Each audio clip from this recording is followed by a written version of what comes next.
الدوري الانجليزي ولع. وغير كده اصلا سيتي ما يا السنه دي ما فيش ولا مره سيتي مسك فورمه. سيميوني العكس. كساميوني العكس، اللي هو انا هزهق الفرقه اللي قدامي ويا هخطف كره ثابته يا هخطف غلطه. ازاي اللعيبه بتختار الكابتن؟ ما ينفعش يا جماعه الكابتن ده لا وهم بيحبوا بعض. اهلا بيكم في حلقه جديده من صباح الصياح. الدوري الانجليزي ولع وارسنال عملها، وما ينفعش نصيح على ارسنال غير لازم يبقى كابتن علي معانا كده كده.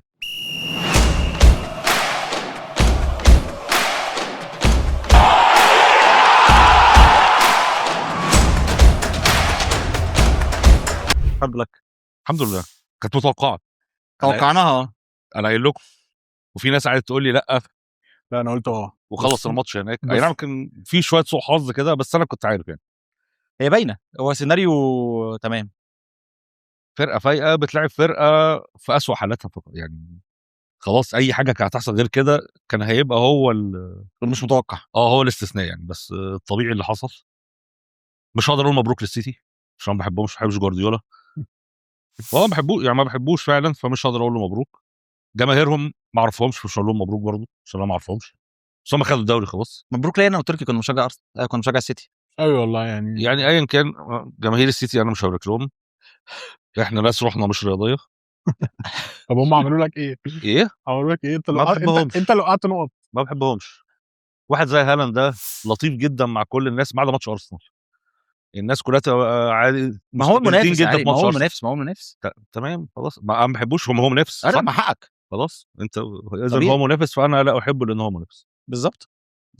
طب خلينا نبتدي الاول على الماتش وبعد كده نتكلم على الدوري. تمام. صح؟ ايه رايك في الماتش؟ زي الزفت او مش زي الزفت الصراحه يعني. هي فرقتين لعبوا ماتش وحش عشان بس الموضوع يبقى واضح يعني. فكره ان انا كل فرقه منهم تستقبل على الاقل 5 فرص خطر، انت لعبت ماتش وحش. فرقتين زي السيتي وارسنال هم بينزلوا يقفلوا ويلعب بقى على استحواذ اللي هو بيمنع اصلا ان الكور تيجي عليك.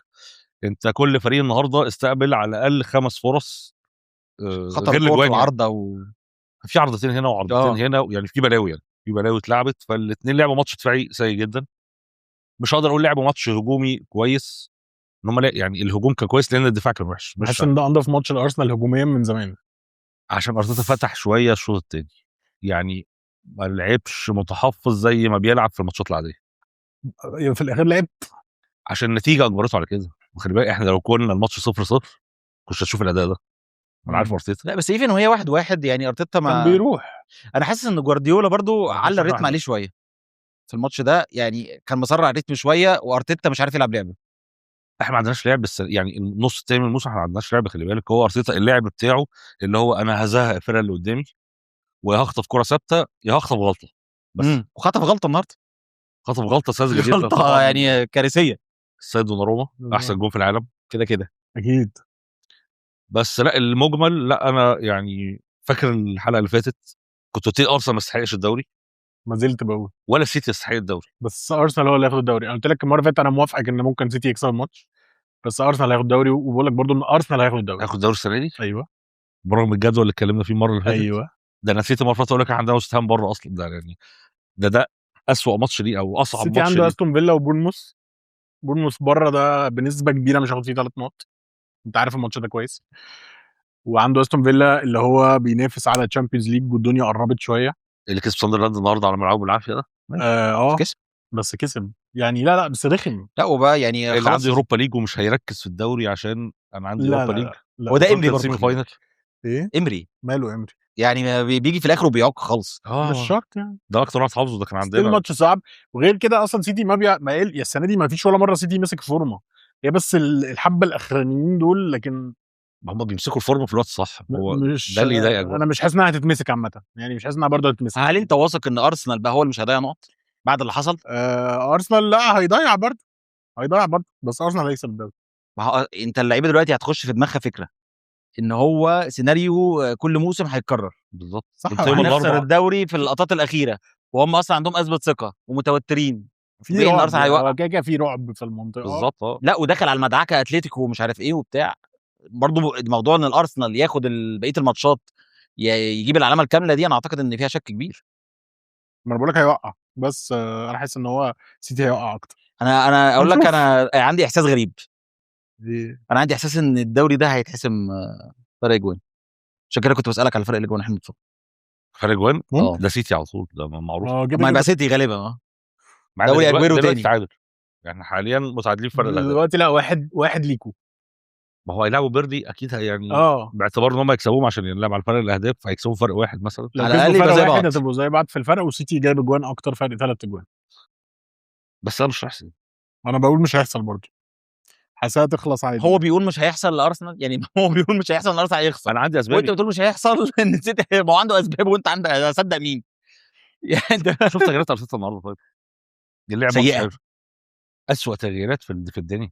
سيئه. هو اوديجارد ده ابنه، لو ابنه يقول لنا يعني، بيحبه. لو سجله باسمه. وزوبيميندي ده لو هو دافع فيه فلوس او ما اعرفش مراهن بقى على حاجه معينه ان هو يلعب دقيقه معينه، لا زوبيميندي يا جماعه ما بيعرفش يلعب كوره. خلاص احنا اتاكدنا 100% الراجل ده ما بيعرفش يوقف الكوره. شوف النهارده مش عارف يستلم، ما هو سيء. ما بيعرفش يستلم، ما بيعرفش يطلع الكوره من رجله. هتقول لي بقى متوتر، طبعا مش، ما ينفعش اجيب لعيب متوتر يلعب في ارسنال، ده يروح يلعب في بيرلي لو بريشر بقى ويلعب براحته ويطلع ويعمل الهاكس بتاعه، ده ما حدش هيكلمه. مدويكي هو لا كده. هنرجع بقى لورا شويه. انت اللي جبته عم ارتيتا صح؟ جاوب كام؟ 50 بس. سيمينيو جاب كام من السيتي؟ لا بص، الموضوع بكام؟ انت سبت لعيبه واخترت ده، انت اللي لا هو اللي مختاره، هو ما حدش أيوة. اجبره عليه صح؟ لا موضوع بكام ده يعني شائك شويه في انجلترا، بالذات بين ارسنال وتشيلسي. عارف عشان بقول لك النادي صحاب. فانت ماشي. ما تبصش الموضوع بكام قوي يعني، فاهم؟ مدويكي ده اعتبره ب 10 مليون عادي. 50 ده رقم كده هنكتبه بس ب 60 ولا 50. يعني بس كنت هو عارف اللي اجيب جايبه. سيمينيو، انا عايز اقول لك انت كده ما كنتش هتجيب سيمينيو، عشان عايز- سيمينيو رقمه غالي بجد، انما صفقه مدويكي داخل فيها فلوس تانية وقصص والله احنا دافعين في لعيبه ما تسواش يعني مبالغ قد كده، وسيمينيو طلع اكتر من مره يا جماعه. انا بشجع ارسنال، ده كان طالع يعني ناقص يبوس ايدينا ما كان زي عمال الزفت النهارده. بيلمح. عشان بيشجع ارسنال. ما هو احنا اتاكدنا ان هو بيشجع ارسنال. فاكر واحد متفرج ما قلت لك انا اتاكدت ان هو بيشجع ارسنال، قاعد بيلعب من غير نفس قلبه مش كده. جايبه. جايب قلبه مش جايبه. عامل زيك، انا ساعات بتخيل نفسي كده بلعب ماتش زي ده بس بلعب سيتي. انا هستنى، لا انا هستنى كورنر، والله هشد العيال من شعرها، انا هعمل بلاء يعني، هعمل مصيبه سوداء يعني، اللي هو ايه، اعذرني. انا كنت هعمل حاجه يعني مش هينفع اقولها على الكاميرا بس يعني. ماشي مفهومه. تمام مفهومه. الناس فهمتها. مفهوم. طيب يعني كده سيزون ارسنال، هل اصلا الخساره دي، اولا احنا اتفقنا ان هو هيوقع نقط الدوري، ايه بقى على الشامبيونز ليج؟ هي مشكله ارسنال ان هو بينافس في بطولتين، يعني اقوى بطولتين تقريبا، هو خرج من بقيه البطولات وهو ما عندوش غير اهم بطولتين في الموسم، فاهمك. ودعك يعني الخساره بفوره زي ما حصل النهارده، ده دخل على ماتش اتلتيكو. ارتيتا اصلا مع الضغوط دي كلها انا حاسس ان الموضوع هيفك. فاهم، بس شامبيونز ليج ارجع اقولها 60 مره اسهل بكتير قوي من الدوري. انا متفق معاك على فكره، يعني متفق كبطوله معاك. اسهل. انت عندك هو ماتشين، ماتش رايح جاي، كنت فايق قوي في واحد منهم خلاص انت هتعرف تعدي حتى لو فرق قدامك احسن منك. فكره الدوري لا، ان انت 38 ماتش بقى انت عايز تحافظ بقى على رتم معين والكلام ده، لا الموضوع صعب جدا. والشامبيونز ليج دي شفنا يعني، فاكر دي ماتيو ده مدرب اختفى، مدرب اصلا ولا حاجه. ما فكرناش بقى بالحاجات دي. انا اسف والله، لا هو اللي جه في بالي والله. خد الشامبيونز ليج عادي، بس ده لو قعد 20 سنه مش عارف ياخد الدوري الانجليزي. هو تاني موسم على طول اكلوه بعد شهر. ما انا فاهم، لا انا قصدي عشان الناس بتفتكر ان احنا بنأفور بحته ان الدوري الانجليزي اصعب. لا هي البطوله الطويله دي اصعب بكتير جدا من البطولات المجمعه اللي هي ماتشاتها. على فكره هو مين اعظم مدرب على بالارقام في الشامبيونز ليج؟ انشيلوتي من اسوأ المدربين اللي بتلعب دوري، عنده مشاكل كتير جدا. مالهاش علاقه يعني، دي حاجه ودي حاجه. يعني انا قصدي ان هو مش معنى نجاحك في الشامبيونز والارقام دي ان تبقى صح، دي حاجه ودي حاجه فعلا. بس نقدر نقول هارد لك لارسنال يعني، هارد لك كده كده. انا بقولها من زمان وبقولها تاني وهرجع اقولها قدام. هارد لك لارسنال بس مش لارتيتا. لا مش الارتيتا، انا ارتيتا انا خلاص انا زهقت. انا قلت لكم وبقولها من زمان، انا متضايق جدا من كره ارتيتا. انا راجل بحب اتفرج على كوره حلوه. انا فكره البطوله بالنسبه لي دي ما تسواش حاجه في الاخر. هجيب بطوله في اخر الموسم هنفرح 10 دقايق، لا انا مش عايز ده. انا عايز فريق يا عمي متعني يا عم، زي ما قلت لك 38 ماتش في السنه اتبسط كوره. صح، لعبت كتير وما كسبتش حاجه، اكسب بقى مش مهم. ما انت مش هتكسب اهو. ما هو انا ما كسبتش برضه يعني، هو لعب اجلي ما كسبش برضه خلاص، لا مش نافعه بقى. مشكله اجلي ارتيتا ان هو مش اجلي، هو حاجه بيوند اجلي. هو عمل خليط كده غريب جدا ما بين اوحش حاجه في جوارديولا واوحش حاجه في سيميوني واوحش حاجه في انشيلوتي. هو عمل ميكس عجيب انا مش فاهمه. هو بيدافع وبيلعب بوزيشن بلاي وبيموت الريتم. انت عايز ايه؟ عارف يعني مفيش حتى كاونتر.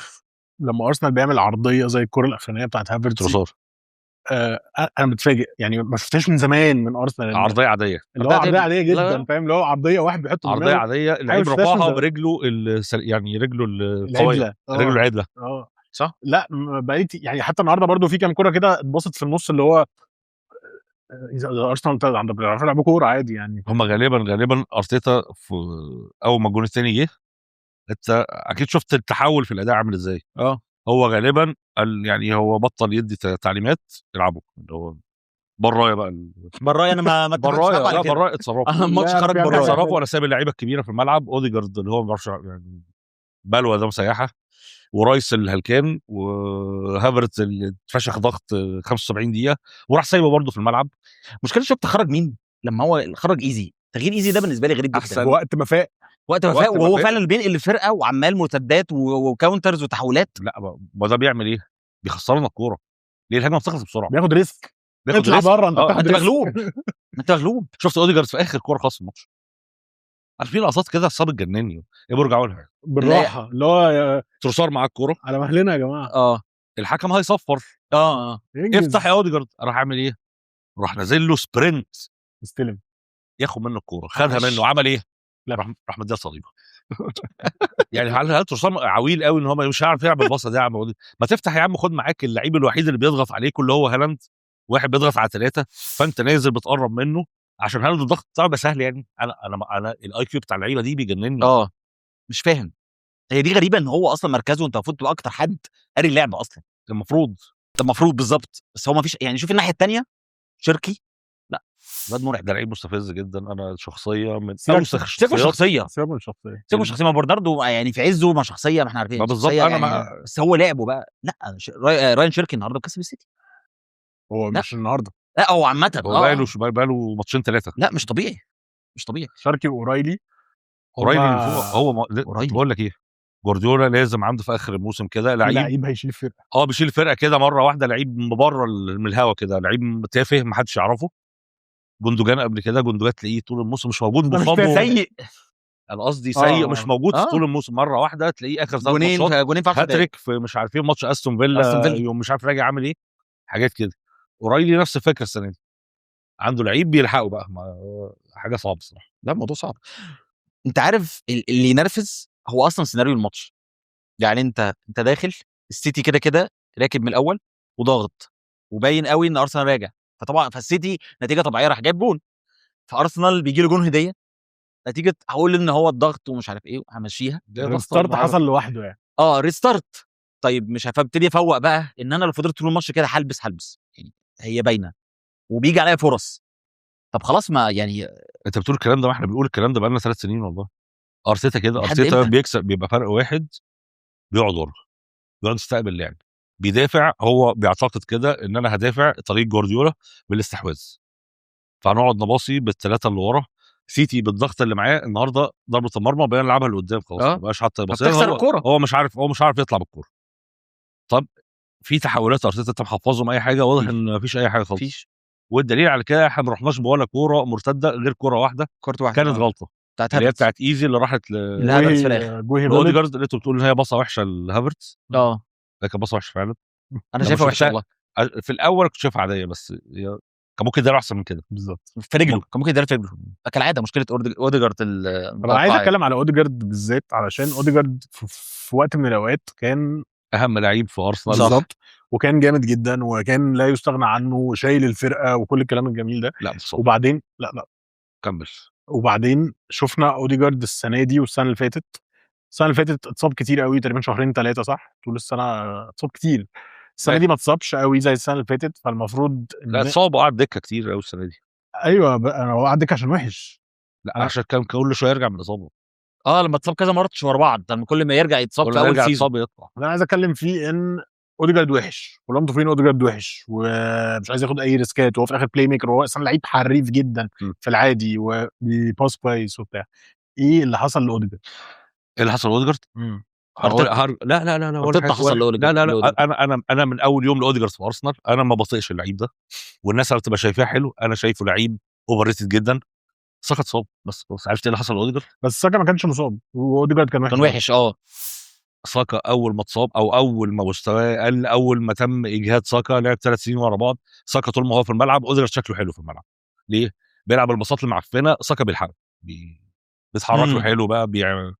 ووايت قاعد مدافع وراه وخلاص. وايت ساعتها كان ما تفهمش ايه اللي كان في دماغه، كان رافع الحبايتين. كان رافع الحبايتين. أنا مش عارف يرفعهم دلوقتي، بقى يلعب الاول بسرعه. انا بقى قلقان. دي مشكله. تعرف ان دي بيلعب مشكله بسرعة. لما يعمل اوت بسرعه. لا في اوديجارد، لا اوديجارد ده لعيب اوفر ريتد، لعيب سيء جدا، لعيب مش كابتن، لعيب مش شخصيه. انا مش عارف هم شايفين فيه ايه. اللعيبه بتحبه. منني اللعيبه كانت بتحبه بس ما كانش ذو خلق. لا انا بكره الكلمه دي جدا والله. اللي هو اصل هو لعيب ذو خلق، أصل- لعيب محترم، لعيب محبوب. اوديجارد واخد تمام. الكابتنه بالفوت، عارف الموضوع ده؟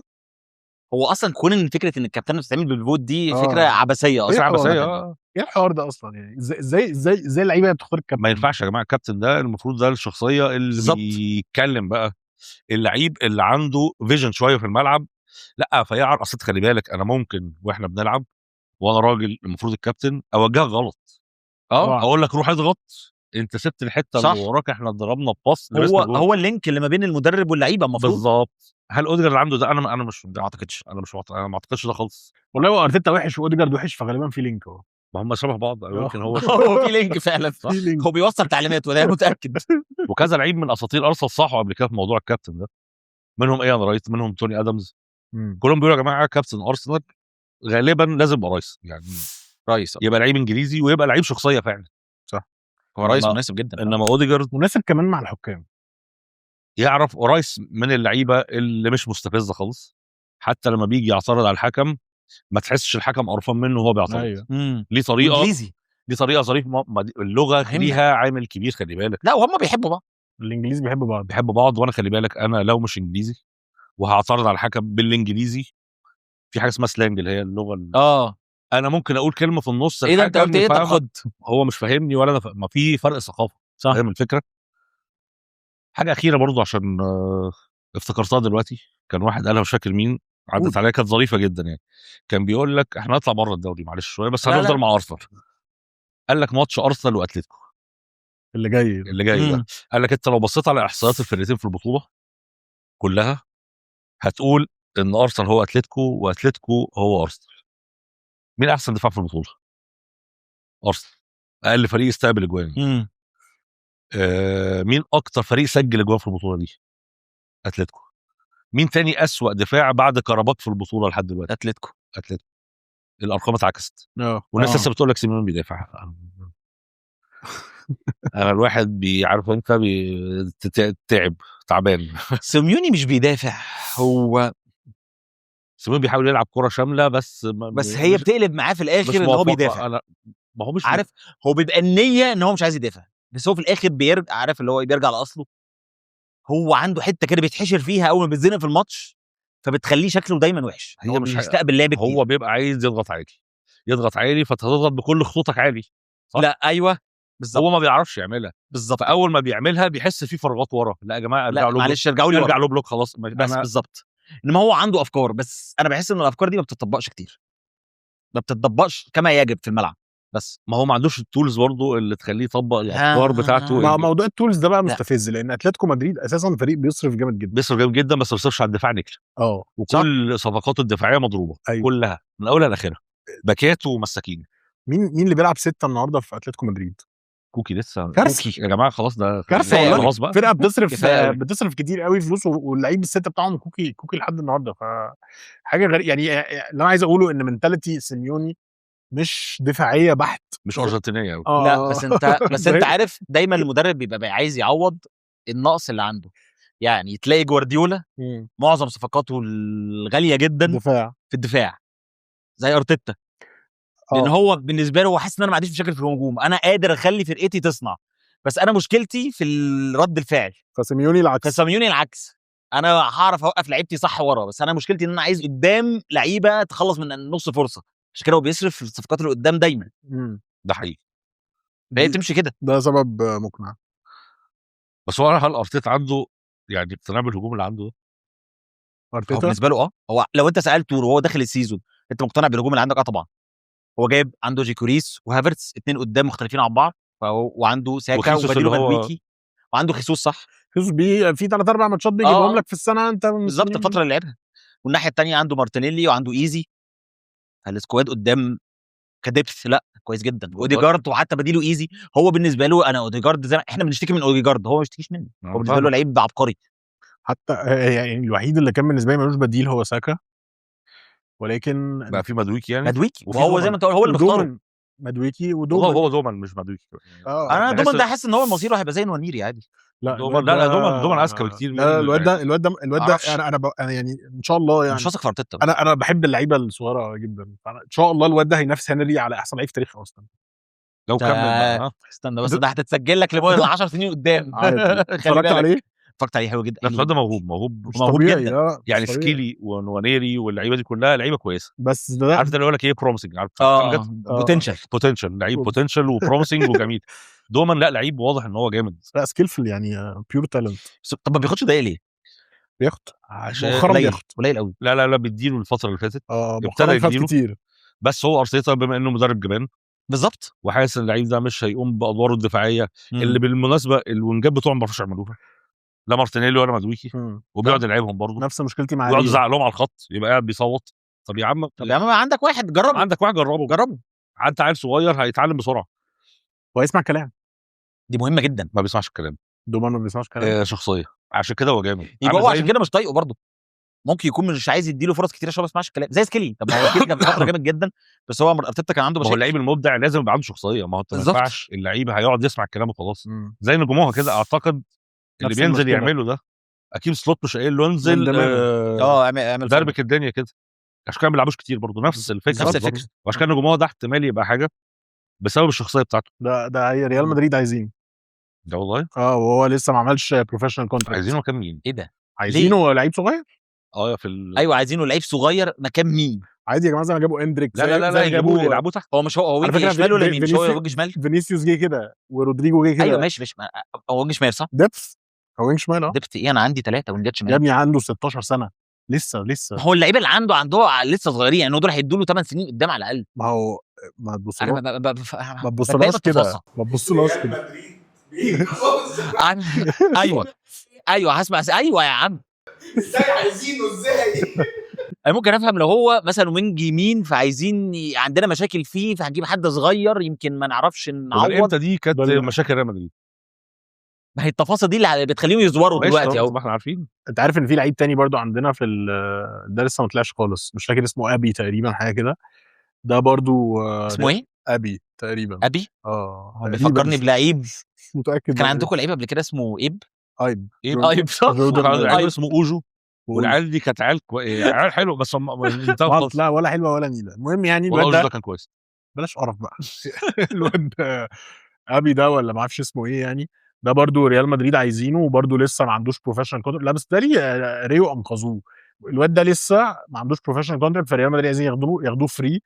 المشكله بقى مين وكيل الواد ده؟ اخو ارنولد.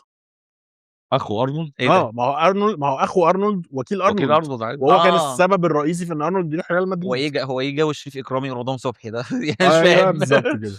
فالواد ده فيه خناقه جامده وبنحاول ان احنا نفضه منهم. المهم ان حسبي الله ونعم الوكيل في ريال مدريد كده انت مش كسبتهم يا عم.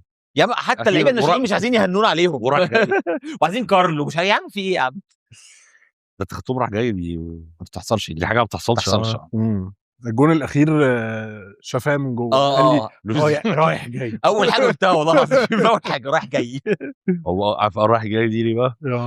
هو نزل من عليه. عارف انت ضغط بتاع ايه؟ الريال دي هتعدي معاك في اخر ثانيه. اسمع بس دي حاجه ثانيه. والضغط والكلام ده. هو عارف ان مبابي هيهرب واحده دلوقتي ولا فينيسيوس. انت سالتنا اما الحلقه اللي فاتت على الاهلي حصل صح؟ فانا من حقي ان انا اسالك على ارسنال. صح برضه. توقع ايه؟ تشامبيونز ليج ودوري انجليزي؟ تاني دوري عادي جدا. تاني دوري دي متوقعه من زمان. ده انت بجد والله انت مقتنع بيها مش انا بقولها من زمان وانا مقتنع بيها جدا يعني. لو حصل غير كده هتفاجئ. تمام. شامبيونز ليج لا ده نفس الموسم بتاعنا مع امري اللي لعبنا فيه اتلتيكو مدريد في سيمي فاينال يوروبا ليج وخرجنا، وهنخرج بجون جريزمان. وانا عارف انا بقول لك ايه، جون جريزمان جريزمان مش اي ازاي؟ حد مش اي تاني. حد. حلوه دي. وانت يا تيكو؟ انا شايف ان ارسنال هياخد الدوري، مش عشان ارسنال جامد بس عشان سيتي عشان وحش. سيتي. سيتي وحش قوي، عنده مشاكل كتير قوي، ممكن نبقى نتكلم عليها بعد كده. بس سيتي مش هيمسك فورمه، فارسنال بطل الدوري، وجريزمان هيخرج ارسنال من الشامبيونز. ايه ده؟ انت متفق معاه؟ أي. جريزمان برضه؟ اه. اشمعنى جريزمان يا جدعان؟ هو جريزمان راجل كباره كده. خبره برضه، انا بعشقه. عايز حلو. ولا خبره ولا حاجه. خلي بالك انا من الفريق الوحيد اللي بشجعه في انت اسبانيا. بتشجع اتلتيكو صح؟ بشجع اتلتيكو. انا جريزمان ده انا بكرهه يا راجل. بسبب نهائي 2016. ماشي تبقى فاهم برضه. ماشي. يورو. لا نهائي الشامبيونز. الشامبيونز مع ريال مدريد. ضربه الجزاء اللي جت لنا حطها في العارضه، صح. وجريزمان ما بيضيعش ضربات جزاء. فالسيناريوهات دي، هل دي بس ده ما مراهنات تلومش على جريزمان، ده تلوم على ولا ريال هل مدريد. ده حظ ولا هل ده ريال مدريد. يعني ايه ريال مدريد؟ ده ريال مدريد، انا بقول لك والله انا عارفهم. انا راجل ساكن في الحي السابع من مدينه نصر وعندي 40 سنه. لو جاي ضربه جزاء قدام ريال مدريد انا هجيبها عادي. يعني هي الموضوع باجيو مساله كان ممكن يجيب ضربه عادي يعني. الجزاء. قصدي ضربه جزاء هتوقف لي بقى صعبه كورتوا، صعبه والله. هتوقف لي الزنفولي، هتوقف لي لا. عبده حناكه صاب القهوه. كده انا داخل ضربه جزاء 50-50. انا بقول لك ما كانش هجيبها. باجيو، ما كانش باجيو. كانش باجيو مات واقفا بالظبط يعني. يا جماعه مش ماشي اللي ضيع مش هو اللي الكورة. خرجه. انا عارف. بس هو والله كانش- باريس اللي مضيعهم هو اللي يا جماعة. شالها. والله العظيم باريس اللي حط عليهم الضغط ده مضيع اول واحده اوسخ من بتاع باجيو. بس الناس ما بتتفرجش ونسي بس. انا بالنسبه لي انا هسال نفسي يا سيدي، ايه المشكله يعني؟ تفتكر يا محمود مين هياخد الدوري؟ انا اتوقع ارسنال عادي. شوف لما احنا نبقى واثقين في فرقتكم لا اله الا الله اكتر منكم. يا ابني انت عشان انت ما تعرفهاش كويس. انا لو انا يعني ده لو ليفربول في السيتويشن دي انا هقول لك سيتي هياخد الدوري. انا حاسس بيك والله. صح. لازم هتقول سيتي هياخد. انت عمال تقول ايه؟ فاكر سؤال الاسبوع اللي فات حاسس بيك لما قلت لكم مين اللي هياخد الدوري؟ الاهلي هياخد الدوري. قلتوا لا كلكم ما عدا الراجل صح. المحترم ده اللي قاعد ورا الكاميرا اللي ما رضيتوش تجيبوه معايا النهارده عشان هو راجل محترم. لسه ليه طلعته. اصبر ليه طلعته؟ يا ربنا يستر. المشكله طلعته بلاوي. وكده الشامبيونز ما ينفعش اقول غير بايرن الصراحه، يعني عيب يعني. مش باريس احنا يعني. جامدين قوي. لا مش اللي باريس. هيكسب البطوله. يعني انتوا هتعدوا باريس؟ هيعدوا باريس. هنعدي باريس. بس انا حاسس ان اتلتيكو مدريد هو اللي هياخد البطوله. يبقى سيناريو بجد زباله لو ان عدى انا اخسر في الاخر من اتلتيكو مدريد. لا ارسنال لو راح فاينل هيخسر. اتلتيكو مدريد لو راح فاينل هيكسب. ده احساسي. هيخسر برضه. احساسي ان هو هيكسب بقى. خسروا 2 بقى، كفايه بقى. عادي. هولندا خسر كفاية. 2 ووصلوا 2010 قال لك عادي. بس هي دي. مش هم خسروا من اتنين من ريال مدريد؟ اه يخسروا 2 مننا.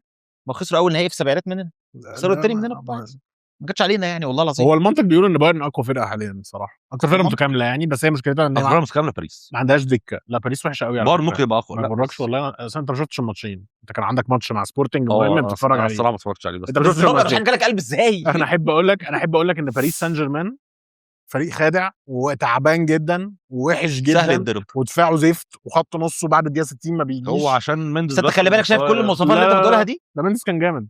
شايف كل اللي انت بتقوله ده ممكن ينطبق على بايرن عادي جدا. صحيح. بس كواليتي بايرن او دفاعيا انا شايف ان بايرن اقوى باللي انا شفته من باريس. دفاعين فيزيكال احنا اقوى، بس مخ مفيش. هم فيزيكال مفيش ومخ مفيش. يعني لا يا عم ماركينيوس برضه دي فيزيكال باتشو ده كويس وحش يعني جدا. مش حلو. لا لو والله السنة دي. ماركينيوس سيء. هو ماركينيوس بقى هو تحت هيلف. الارض. هو هيلف بس متسرع جدا في انه يسيب مكانه. بيريسك جامد قوي على الكوره. لو ضغط عليه بيغلط. دي تعليمات بقى. غلط كتير قوي. باتشو بالذات غلط كتير قوي في الماتشين. فانا بقول لك معاك. انا حاسس ان باريس مش كده. باريس بيتحسن مع بيتحسن الماتشات. دي بس انا مشكلة. حاسس ان لا بايرن هيعديها. والله نسال الله التسهيل. بيننا الايام. ايه؟ بقول بيننا الايام. بيننا الايام بالظبط وربنا يستر. وبس كده. ودي كانت حلقه صياح خفيف للدوري الانجليزي اللي ان شاء الله سيتي ياخده على عكس توقعاتي. ونشوفكم في حلقات جديده في الشامبيونز، والدوري الانجليزي لسه مكمل معانا. سلام.